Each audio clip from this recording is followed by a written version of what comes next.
ओम नमो भगवते वासुदेवाय। ओम नमो भगवते वासुदेवाय। ओम नमो भगवते वासुदेवाय। नारायणं नमस्कृत्य नरं चैव नरोत्तमं देवीं सरस्वतीं व्यासं ततो जयमुदीरयेत्। नष्टप्रायेषु भद्रेषु नित्यं भागवत सेवया भगवतिरुत्तमश्लोके भक्तिर्भवति नैष्टिकी। कृष्णाय वासुदेवाय देवकी नंदनाय च नंदगोपकुमाराय गोविन्दाय नमो नमः। श्रीमद्भागवतम पहला स्कंद 13वां अध्याय और दूसरा नंबर श्लोक। हमने कल शुरू किया था इस अध्याय को।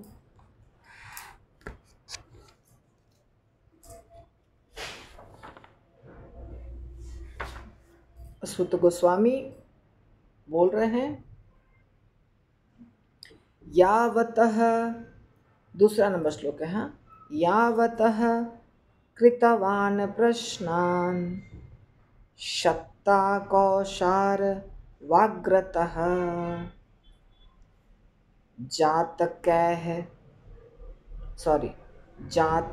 जातैक भक्तिर्गोविन्दे तेभ्य च उपर रामः। श्रील प्रभुपाद की जय। यावतः वह सब, कृतवान उन्होंने किए, प्रश्नान प्रश्न, शक्ता विदुर का एक नाम, कौशारव श्री मैत्रेय मुनि का नाम, अग्रतः की उपस्थिति में, जात बड़े होकर, एक भक्ति दिव्य प्रेममयी सेवा, गोविंदे भगवान श्री कृष्ण की, तेभ्य अगले प्रश्नों के संबंध में, च तथा उपर राम विराम ले लिया, ह भूतकाल में। विविध प्रश्न पूछने के उपरांत तथा भगवान श्री कृष्ण की दिव्य प्रेममयी सेवा में स्थिर हो चुकने पर महात्मा विदुर ने श्री मैत्रेय मुनि से प्रश्न पूछना बंद किया। अभी ये तो आगे चलेगा, मैत्रेय मुनि और विदुर जी का संवाद। अभी सिर्फ ये वर्णन किया जा रहा है कि विदुर जी जब गए थे तीर्थ यात्रा पर तो मैत्रेय मुनि से मिले थे और उन्होंने आत्मा के विषय में बहुत ज्ञान प्राप्त किया। इसके साथ और बहुत कुछ सुना, वो उन्होंने भगवान कृष्ण की दिव्य प्रेममयी सेवा में लिख रहे हैं। इसका मतलब भगवान कृष्ण के बारे में भी बहुत कुछ सुना और फिर उसके बाद प्रश्न पूछना बंद किया। अब यहाँ प्रश्न वगैरह नहीं है, ये हम जब आएगा तब पढ़ेंगे। तात्पर्य में प्रभुपाद लिखते हैं, महात्मा विदुर ने श्री मैत्रेय मुनि से तब प्रश्न पूछना बंद किया जब श्री मैत्रेय मुनि ने उन्हें आश्वस्त किया कि जीवन का आश्रय तत्व तो अंततः श्री भगवान कृष्ण की दिव्य प्रेममयी सेवा में सुस्थापित होना है, जो गोविंद हैं, अर्थात जो अपने भक्तों को सभी प्रकार से तुष्ट रखते हैं। तो हमारे जीवन का उद्देश्य क्या है? प्रत्येक व्यक्ति को अपने जीवन का उद्देश्य फिक्स करना चाहिए। हम जो जी रहे हैं, रोज एक एक दिन जो हमारा बीतता जा रहा है, तो क्या करना चाहते हैं हम? खाना पीना और सोना, ये खाना पीना और सो जाना फिर उठ जाना, ये तो हो गया सिर्फ शरीर को मेंटेन करने वाली बात। बस इस शरीर को जिंदा रखने के लिए खाना पीना और सोना जरूरी है, पर इस शरीर का उपयोग क्या है? ये जो हमको शरीर प्राप्त हुआ है, ये किस लिए प्राप्त हुआ है? ये प्रश्न कौन उठाता है? बुद्धिमान व्यक्ति। और श्रील प्रभुपाद इसका बहुत सिंपल तरीके से एक एनालॉजी देते हैं कि एक कार है और वो कार का जो ड्राइवर है उस कार को साफ सुथरा रखता है, धोता पोंछता है, चमकाता है। पर कार को धोना पोंछना और चमकाना तो कार का उपयोग नहीं है। कार का उपयोग है कि उसको एक स्थान से दूसरे स्थान तक जाना है और उसमें कुछ लोग बैठकर जाएंगे, तो फिर कार का उपयोग रियल में हो गया। इसी प्रकार इस शरीर का उपयोग क्या है?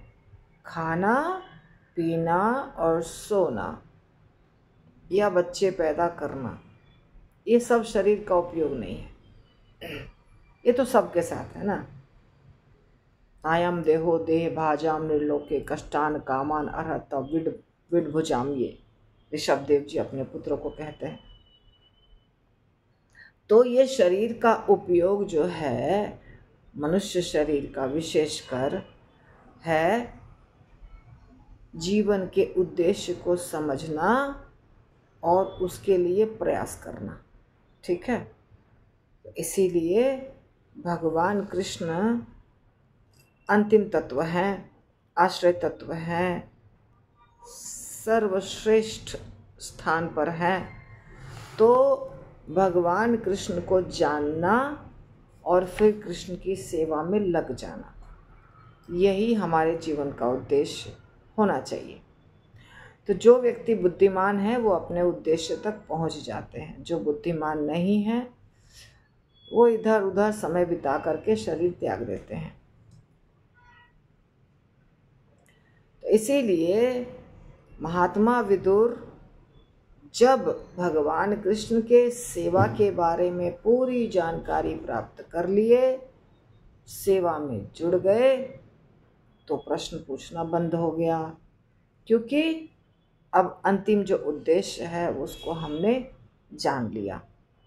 अगर कोई भक्त सिर्फ हरे कृष्णा महामंत्र करता है और वो जानता है कि ये करना हमको हमारा धर्म है, हमारा कर्म है, थोड़ा बहुत उसको जहाँ भी है उसके अनुसार जो थोड़ा बहुत उसको कृष्ण की लीला के बारे में या मंदिर या दर्शन प्राप्त हो जाता है, तो भी वो जीवन के उद्देश्य को प्राप्त कर लेगा।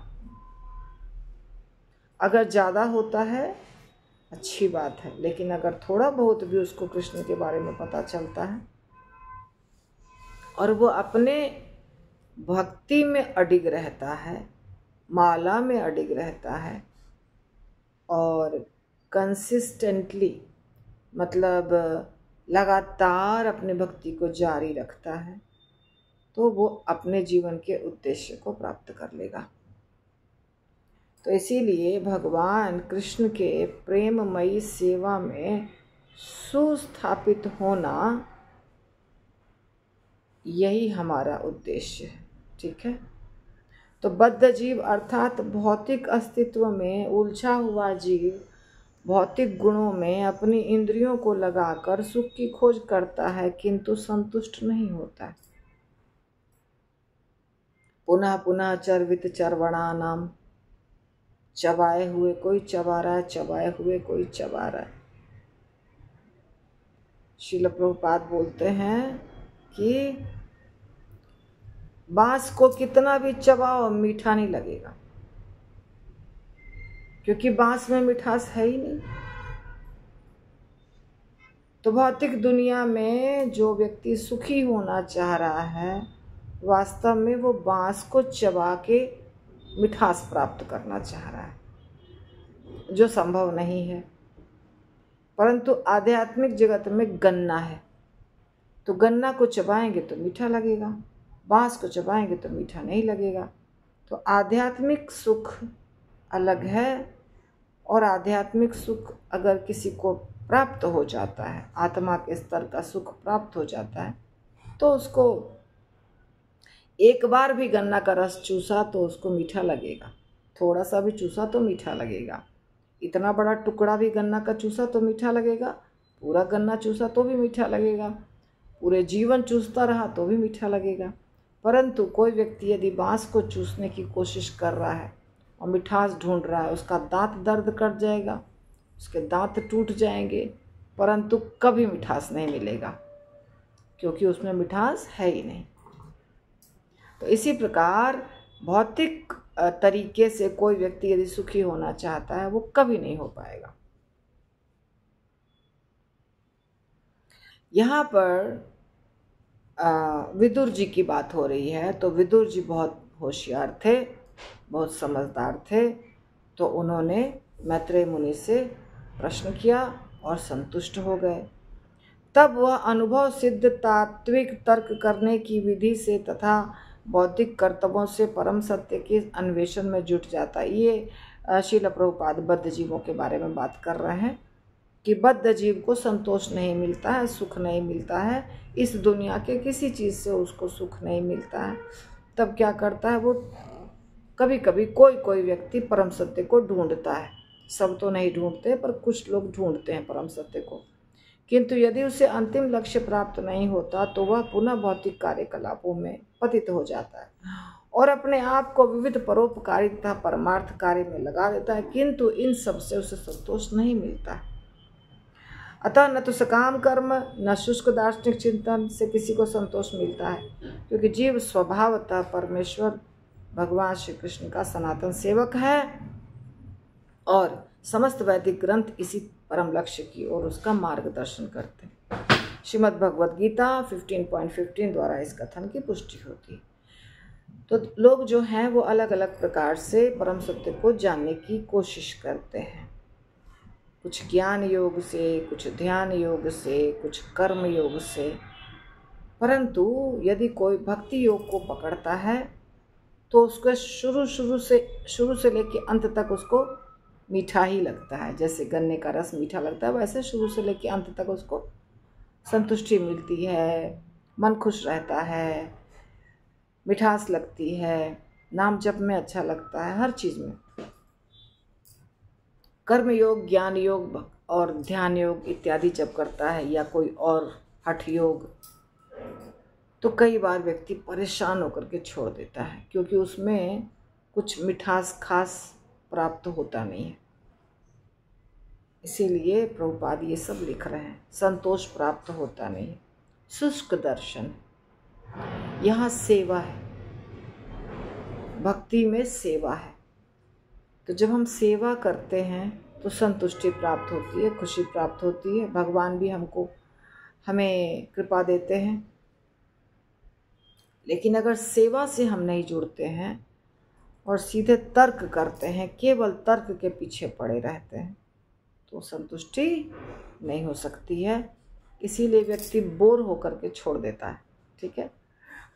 महात्मा विदुर के समान ही जिज्ञासु बद्ध जीव को श्री मैत्रेय मुनि जैसे प्रामाणिक गुरु की शरण लेनी चाहिए और समझदारी भरी जिज्ञासाओं द्वारा कर्म यानी सकाम कर्म, ज्ञान यानी परम सत्य को जानने हेतु दार्शनिक अनुसंधान और योग आत्म साक्षात्कार की योग विधि के विषय में प्रत्येक वस्तु को जानने का प्रयास करना चाहिए।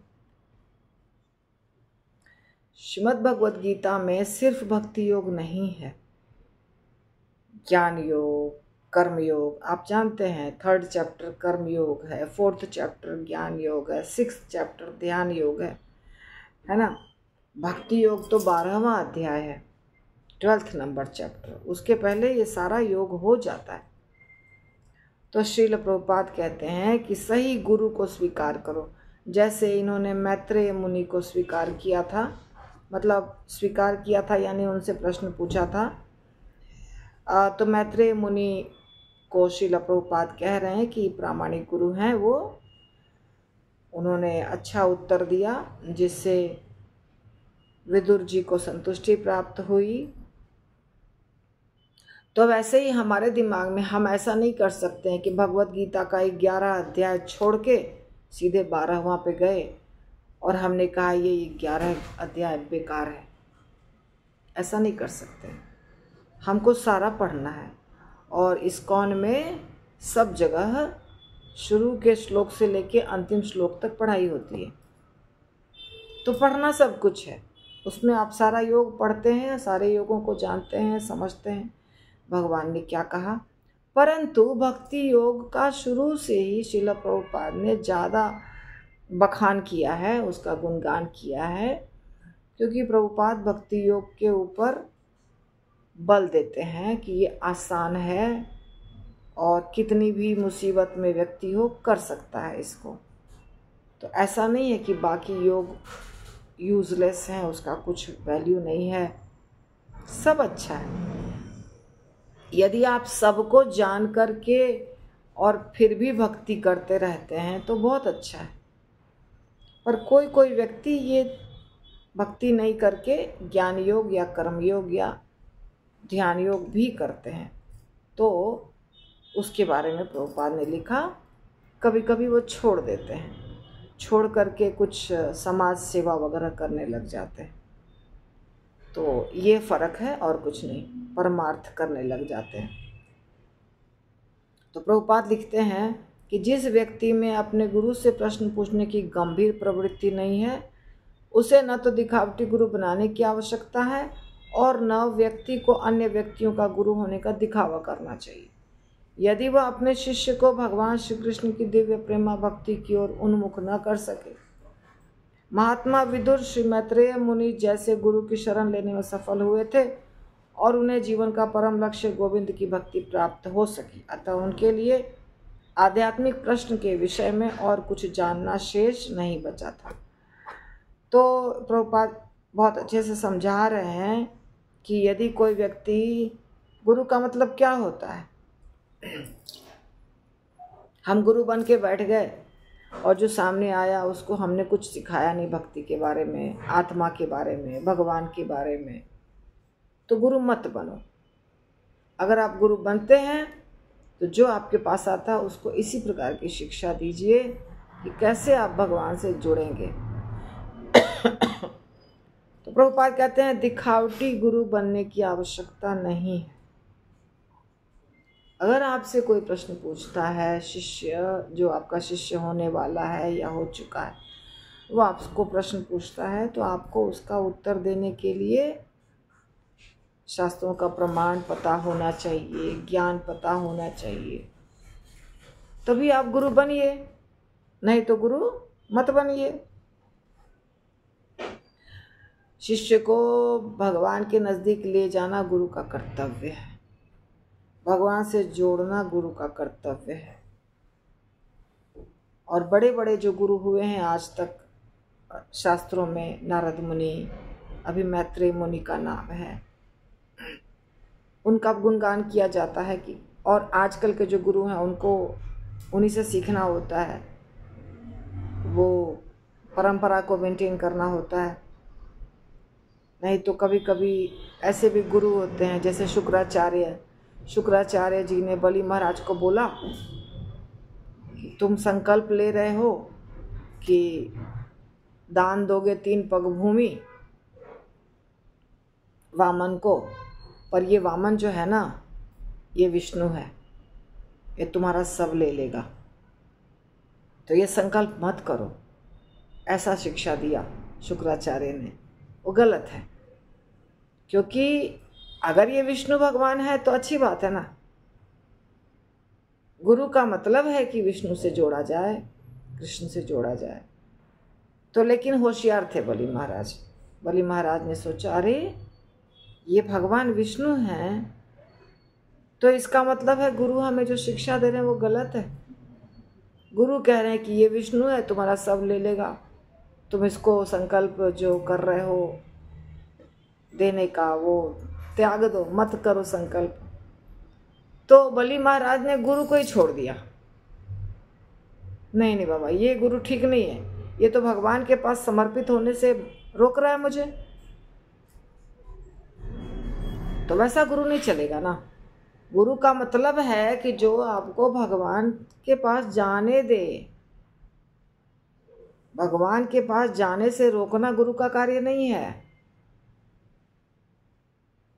गुरु का मतलब ही है कि आप जितना ज़्यादा संभव है वो आपको भगवान की सेवा में लगाएगा। ठीक है, तो अगर कोई व्यक्ति ऐसा नहीं कर सकता है तो उस कृपा करके आप गुरु मत बनिए। ऐसा प्रभुपाद कहते हैं कि गुरु नहीं बन सकते हैं आप। गुरु को कृष्ण का ज्ञान होना चाहिए, गुरु को परंपरा से होने चाहिए गुरु, और गुरु कृष्ण के बारे में शिष्य को समझा सकें आसान शब्दों में, सिंपल भाषा में। ये कला होनी चाहिए गुरु के पास। और अपना खुद भी वैसा आचरण होना चाहिए जो हम शिष्य को शिक्षा देते हैं। तुम माला करो, तुम नॉनवेज मत खाओ, तुम शराब मत पियो, तो गुरु को पहले उसको फॉलो करना होता है। तो ये श्लोक आपका हो गया, और अगला श्लोक हम करेंगे कल। ग्रंथराज श्रीमद् भागवतम की जय। श्रील प्रभुपाद की जय।